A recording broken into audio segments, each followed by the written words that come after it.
नहमदुहु व नुसल्ली व नुसल्लिमु अला रसूलिल करीम। अस्सलामु अलैकुम वरहमतुल्लाहि वबरकातुहू।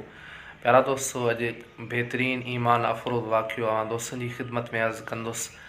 उन खां अॻु में अवां सां गुज़ारिश आहे त जेकॾहिं अवां असांजो चैनल सब्सक्राइब नाहे कयो त असांजे चैनल खे सब्सक्राइब कयो ऐं गॾोगॾु घंटी जे निशान ते क्लिक कयो तांजो असांजी हर अचण वारी नई मालूमात तव्हां ताईं आसानी सां पहुची सघे।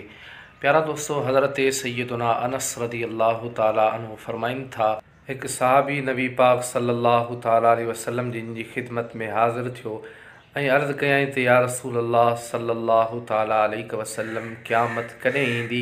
इहो ॿुधी करे नबी पाक सल्लल्लाहु ताला अलैहि वसल्लम फरमायो त ए क़यामत जे बारे में पुछण वारा, तूं ॿुधा तो क़यामत जे लाइ कहिड़ी तयारी कई आहे। त हुन अर्ज़ु कयो त या रसूल अल्लाह सल्लल्लाहु ताला अलैहि वसल्लम, मूं ॿी का बि तयारी कोन कई आहे, लेकिन मुंहिंजे दिलि में अल्लाह ऐं उनजे महबूब यानी अल्लाह ऐं उनजे रसूल सल्लल्लाहु ताला अलैहि वसल्लम जिन जी मोहब्बत आहे। नबी पाक सल्लल्लाहु ताला अलैहि वसल्लम जिन इहो ॿुधी करे ख़ुशि थिया ऐं फरमायूं, ए सहाबी, तूं क़यामत जे ॾींहुं उन सां गॾु हूंदे जंहिंसां तुंहिंजी मोहब्बत हूंदी। त प्यारा दोस्तों, मोहब्बत रसूल ऐं इश्क़ रसूल वॾी दौलत आहे। अल्लाह पाक असां तव्हां सभिनी खे इश्क़ रसूल सां मालामाल फ़रमाए।